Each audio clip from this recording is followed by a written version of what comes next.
बिस्मिल्लाहिर्रहमानिर्रहीम। अस्सलाम वालेकुम नाज़रीन सोना पंजाब प्रोग्राम में मैं आपकी मेज़बान डॉक्टर मुक़द्दस मलिक आपके सामने हाज़िर हूँ। आज हम मौजूद हैं आज़ाद कश्मीर के गाँव नवांगरा में, और नवांगरा में एक ऐसी शख्सियत हमारे साथ मौजूद हैं जो इंटरनेशनल राइडर हैं। अगर हम उनकी शख्सियत की बात करें तो जिस तरह से इंटरनेशनल सतह पर उन्होंने सकाफ़त का आगाज़ किया, हमारे साथ मौजूद हैं सैयद हैदर शाह बुखारी साहब। अस्सलाम वालेकुम जी, क्या हाल है? जी खैरियत जी, वालेकुम अस्सलाम जी। आपका बहुत बहुत शुक्रिया कि आप यहाँ नवांगरा में तशरीफ़ लेके आई हैं, और आप की वजह से ये नेज़ाबाजी जो है आज इस अरूज पर जा रही है। बहुत शुक्रिया सर। अगर आप ना हो तो हम भी ना हो जी। पहले भी ये नेज़ाबाजी चलती रही है, लेकिन आपके आने की वजह से, आपकी वजह से ये इसको इतनी रज़ाई मिल रही है, और ये गेम जो है ये दिन ब दिन बड़ी प्रमोट हो रही है। बिल्कुल मेरे ग्रैंडफादर को भी शौक़ था, फादर को भी शौक़ था, मेरे बड़े भाई थे पीर नाज़िम हुसैन शाह साहब, उनको बड़ा शौक़ था। तो 1989 में हम Lahore national horse and cattle show में गए। वहाँ से मैंने 1989 में मैंने बज़ाते खुद नेज़ाबाजी शुरू की माशाल्लाह। तो फिर ये मेरे फादर की जी बहुत बड़ा एहसान है मुझ पे, ख़ास करके कि उन्होंने हमें पाकिस्तान में रखा, हमें अपना कल्चर सिखाया।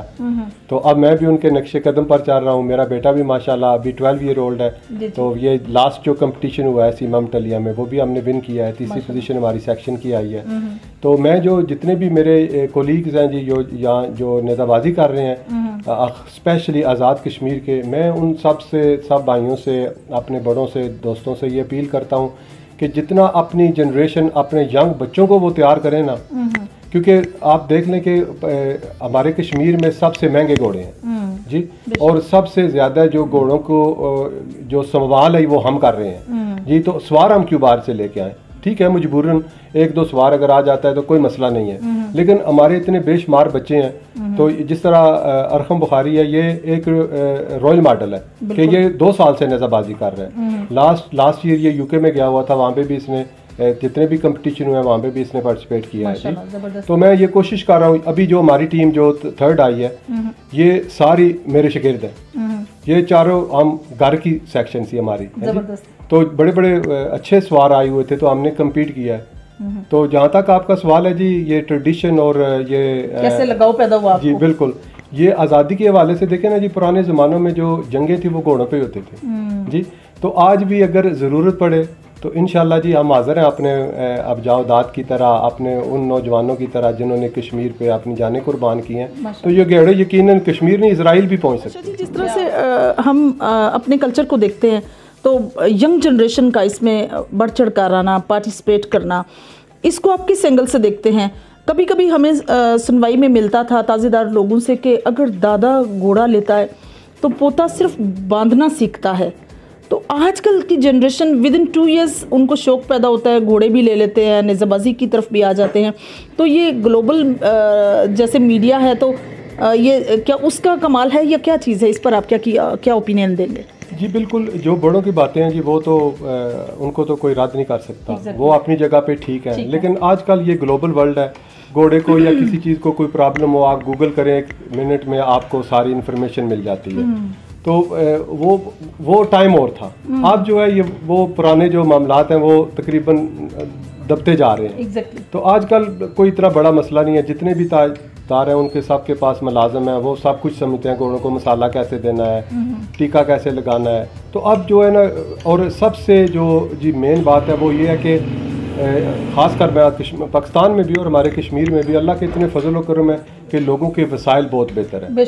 जब हमने 1970 में नेज़ाबाजी मेरे वाल साहब ने कराई, तो ये अपना गुजरात से मंडी बहावलदीन तक से जो लोग हैं वो घोड़ों पे सवार होके आए थे। वहाँ पे उस दौर में गाड़ियों का कंसेप्ट ही नहीं था। एग्जैक्टली। तो आजकल देखें माशाल्लाह, अगर 4-5 मील भी दूर जाना हो तो गाड़ियों में घोड़े जाते हैं। प्लस लोगों ने अपने कैबिन बनवा लिए हैं, मैंने भी बनवाया है। तो 4-5 मील भी जाना हो तो हम घोड़े कैबिनों में डाल के ले जाते हैं। तो फैसिलिटीज़ बहुत हो गई हैं। ज़बरदस्त। शाह जी, जिस तरह से पहले कंसेप्ट दिया जाता था घोड़ों को बांधने का, आपके हमने देखा तो घोड़े जो हैं वो ओपन हैं। क्या इनको खुला रखना चाहिए, बांधना चाहिए, और कैसे कितने टाइम तक करना चाहिए, और कितनी हद तक इनकी केयर जो है वो बांधने पर मुनसर है? कुछ लोगों का ये मानना है कि अगर पछाड़ी बांधे तो फिर ही इनकी फ़िज़िकल फिटनेस रहती है। What's your opinion for that?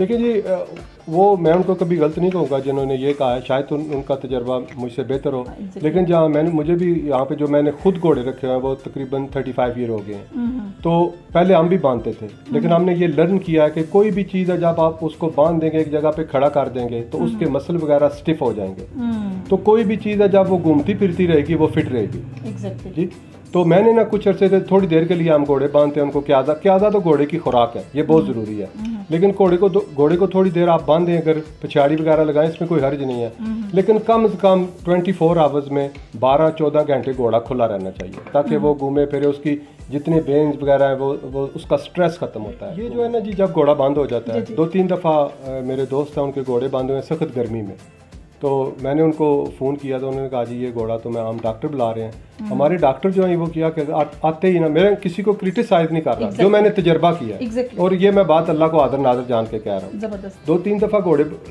बंद हुए हैं तो हमने उनको देसी इलाज किया है, 1 पाव घ्यो डाला है देसी, और उसके अंदर 1 किलो गाय का दूध, और उसके अंदर थोड़ा गुड़ डाला है, तो उसको थोड़ा गर्म करके ना घोड़े को दुआ, घोड़ा घंटे के अंदर खुल गया है, कोई प्रॉब्लम नहीं हुई। एक घोड़े को हमने इसी तरह किया, फिर डॉक्टर साहब आए, उन्होंने आके उसको बोतल लगाई, वो घोड़ा मार गया। ये बिल्कुल मेरे सामने घर है, अगर आप चाहें तो इनसे कन्फर्म भी कर लें। मेरे पास एक उस्ताद यकूब थे, वो आए, हमने घोड़े को दवाई दी, घी दिया और कैस्ट्रोल का ऑयल दिया, गुड़ दिया, घोड़ा उठ के बैठ गया। फिर मैंने उनको कहा कि आप अभी डॉक्टर ना बुलाएं, घोड़े को सर्दी की गांठ बन गई अंदर, तो वो बोतल लगाएंगे, घोड़े के चांसेस हैं डेथ हो जाएगी। तो उन्होंने जब हम दवाई दे दी तो घोड़ा खड़ा हो गया, बैठ गया, तो आंखें वगैरह उसने खोल ली जी।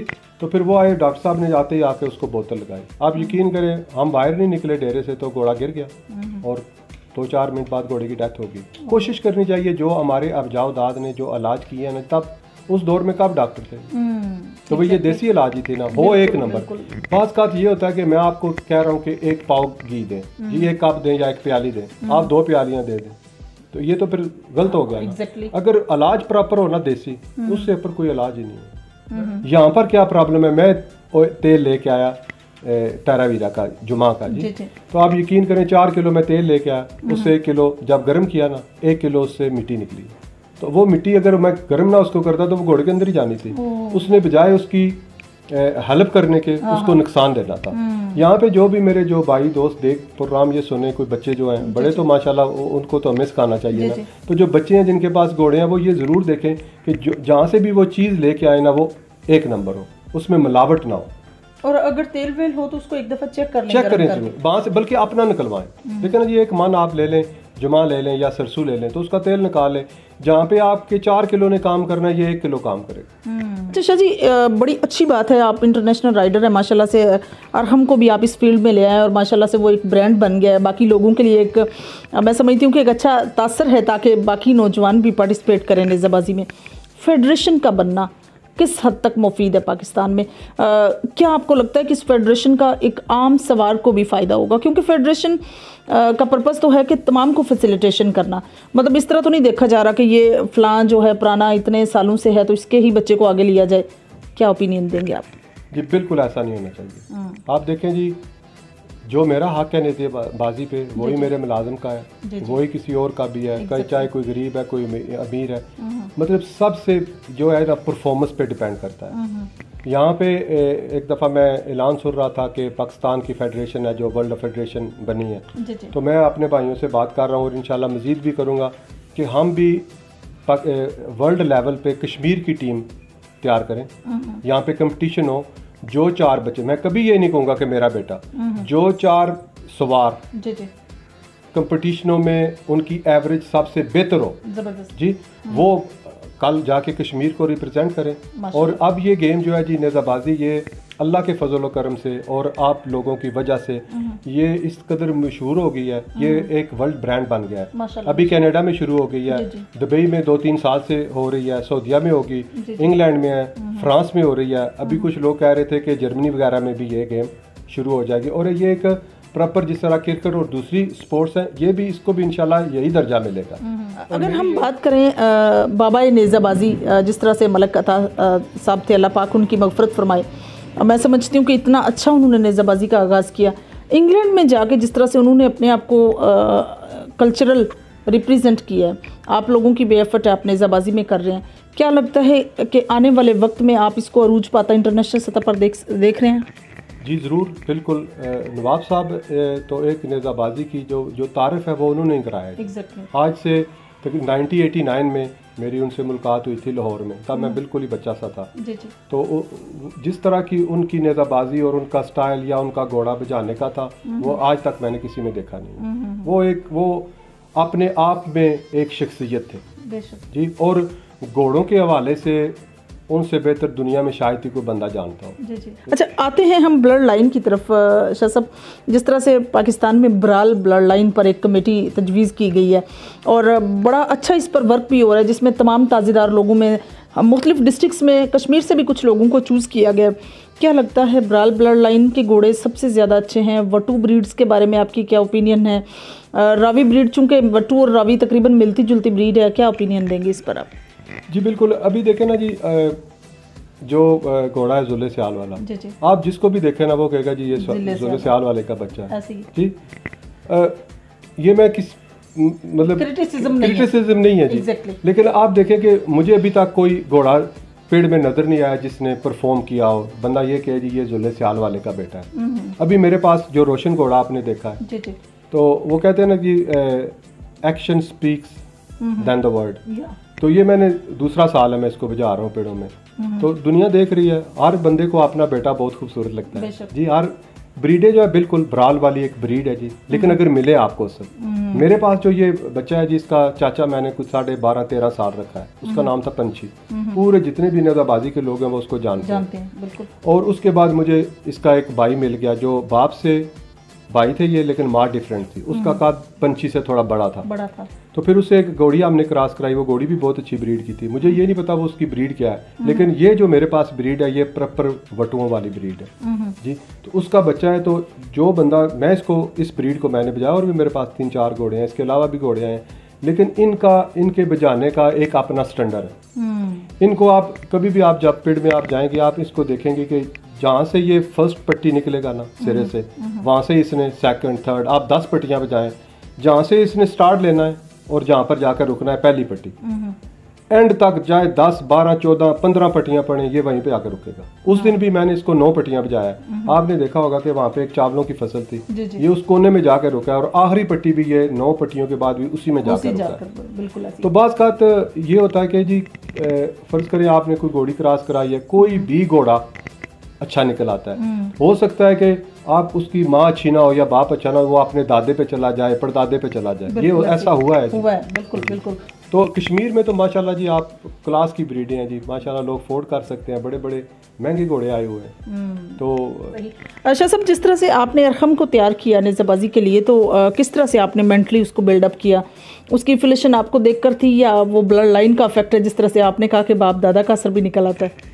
तो जब आपके पास अच्छे घोड़े होंगे, आप अपने बच्चों को सही तरीके से ट्रेन करेंगे, तो फिर और भी लोग इस गेम में आएंगे। फर्ज करें कोई बच्चा है किसी का, वो अच्छा नहीं दौड़ रहा या थोड़ी सी प्रॉब्लम है, तो मेरे ईमान के तकाजे यही हैं कि मैं जो मुझे समझ है मैं उसको वो उसको ट्रांसफ़र करूं कि आप बेटा इस तरह नहीं, इस तरह घोड़े को दौड़ाएं, यहाँ पे हाथ रखें, यहाँ से सांग पकड़ें, तो इस तरह ये गेम आगे चलेगी जी। ये किसी की विरासत तो है नहीं है। बिल्कुल सही। हमारे सामने नाजरीन जो कप पड़ा हुआ है, ये 2013 में लहड़ी के ग्राउंड में शाह साहब ने विन किया था, और ये कप जो है पीतल का बना हुआ है, पीतल में, जिसमें आपको पता है वर्ल्ड कप भी पीतल का ही होता है। शाह जी, ये किस तरह से आपने विन किया सिंगल नेज़ाबाजी में, और तब की नेज़ाबाजी में और आज की नेज़ाबाजी में डिफरेंस क्या नज़र आता है आपको? जी ये आपने बहुत अच्छा सवाल किया है, और स्पेशली फॉर यंग जनरेशन। कि मेरा एक घोड़ा पंछी जिसका मैं नाम ले रहा था, वो ना उसी साल ना उसकी डेथ हुई थी, तो मेरे पास ना कोई उस तरह का घोड़ा नहीं था। तो मैंने कहा चलते हैं, ये हमारे इलाके की नेज़ाबाजी, और बहुत ये लहड़ी वाली बड़ी मशहूर नेज़ाबाजी होती है। तो मेरे पास ना एक घोड़ा था प्रवास, वो भी मैंने 17-18 साल रखा है। तो जितने घोड़ा बांध है ना वो उसको जानते हैं। तो मैंने कहा चले इसमें मेरा हाथ तो लगना नहीं है, 2-4 पट्टियाँ अपनी नुमाइंदगी कर आते हैं। तो मैं अपनी टीम लेके चला गया जी। तो वहाँ अल्लाह के फजल करम से मेरा हाथ लग गया। तो तकरीबन 700-800 सवार थे जी माशाल्लाह, पूरे पाकिस्तान से और कश्मीर से भी। तो आखिरी फिर हम 11 सवार रह गए। तो फिर अनाउंसर ने और मैनेजमेंट ने अनाउंस किया कि कल प्राइम मिनिस्टर साहब आ रहे हैं, तो ये 11 सवार जो है ना ये कल परफॉर्म करेंगे। तो फिर हम कल जब प्राइम मिनिस्टर साहब आ गए तो फिर कल हमने 11 के 11 आ गए, 11 में से हम 3 रह गए। तो जब 3 रह गए तो मेरे घोड़े का ना एक मसल जो है ना वो फट गया। तो फिर उसकी वजह से उसने ना थोड़ा किया, ये नहीं मैं कोई बहाना नहीं, मेरी वो बस तो उसका मसल जो है वो पुल हो गया। तो वो घोड़ा काफ़ी लंगड़ाना शुरू कर दिया, तो मेरी सांग मिस हुई, तो आड़ी जो है वो गिर गई। तो मेरे बाद जो सवार आए उन्होंने उठा ली, जो उसके बाद आए वो मिस कर गए। तो इस तरह मेरी ये 2013 की तीसरी पोजीशन बनी थी। तो वो दूसरे थे जो उनकी फर्स्ट, तो जो तीसरे थे वो थर्ड, लेकिन बहुत बड़ा मेला था। फिर उसके बाद जो नेक्स्ट ईयर आया उसमें मेरी तीसरी पोजीशन लगी इसी मेले में, इसी तरह का वो मेला था। तो ये अल्लाह के फजल करम है जी, माशाल्लाह। ये डिपेंड करना जी नेज़ाबाजी कराना लेता है। मैं ये समझदा या ये मैं ज़रूर अपील करसा भाई बजाए इनाम मोटरसाइकिल या ये देने नालों अगर ट्राफियाँ क्लास नहीं आवन तो ये बहुत बेहतर है। मैं लंडन में एक मेला विन होया पिछले साल, फर्स्ट पोजीशन मेरी बर्मिंघम विच लगी सी, उन्होंने भी कप बहुत अच्छे सन। फिर जेडे मैं बेटे ना नाम लै रहा दानियाल सदीक साहब, वो जातला तो उन्हें एक मेला भी वो आनी ब्रिटिशन और उन्हें 1 साल हो गया लर्न करने, और बहुत बड़ा मेला सी अपना ड्यूसबरी विच। तो उन्हें सैकंड पोजीशन की थी, उन्होंने भी कप बहुत अच्छा है। आखिरकार नस्लां दर नस्लां कप ही चलने, तो ये अच्छा होना, ये खूबसूरत होना, ये बहुत जरूरी है। कम से कम पोते देखें तो सोचें कि दादा कितने अच्छे अच्छे कप विन किए। और ये फिर अगू जी जनरेशन है उन्होंने भी एक जड़ा उन्होंने अंदर एक ख्वाहिश पैदा हो सी भाई असी भी इस तरह नहीं गेम ही करिए कि असी भी कल कप लैगा। ज़बरदस्त। एक शाह सवार जो होता है शाह जी, उसके अंदर कौन सी क्वालिटीज़ होना ज़रूरी है जिससे वो घोड़े के ऊपर चढ़ने से लेकर मैदान में प्रैक्टिकली जाने तक एक अच्छी परफॉर्मेंस दे सके? सबसे बेहतर जो है जो आप देखें ना जी, जिस तरह माशाल्लाह सूफी नज़ीर साहब हैं जी, किला का 1 नंबर। पहले जो ज़माने में जो निज़ाबाजियाँ होती थी किले का 1 नंबर होता था, एक घोड़े की स्पीड का, एक सवार की आमदन का जी, ये 4 नंबर, एक नंबर 4 नंबरों में थे जी। तो अब तो जो है ना कि मतलब कि अभी गेम बहुत जो है ना वो परफेक्ट हो रही है। तो घोड़े के जब आप घोड़े की पिठ पे आते हैं लोग देखते हैं कि आप कहाँ निकल के दौड़ रहे हैं, कहाँ से आपने सांग निकाली है, आपने किले को किस तरह हिट किया और आपने घोड़ा रोका कैसे है।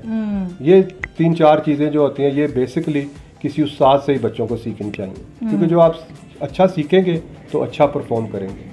जी तो नाज़रीन, आज काफ़ी इन्फॉर्मेटिव गुफ्तगू जो है हमारी सैयद हैदर बुखारी शाह साहब के साथ हुई है, और ऑब्वियसली हम चाहते भी हैं कि और कैरी ऑन करते रहें, लेकिन इंशाल्लाह एक दूसरे इंटरव्यू में हम कुछ और जो है इन्फॉर्मेटिव गुफ्तगू करेंगे शाह साहब के साथ। आज जो हमारा टाइमिंग थी, यू नो वेरी वेल, वो बिल्कुल शॉर्ट होती है और क्लोज होने वाली है। इंशाल्लाह जिस तरह की आज इन्फॉर्मेटिव गुफ्तगू जारी रही है, नेक्स्ट कभी आपको फिर इंशाल्लाह मुलाकात करवा कर आपको इनसे काफ़ी कुछ सीखने को मिलेगा। मेरी और आपकी मुलाकात होगी फिर किसी नए प्रोग्राम में, तब तक के लिए इजाज़त चाहती हूँ। अल्लाह हाफ़िज़।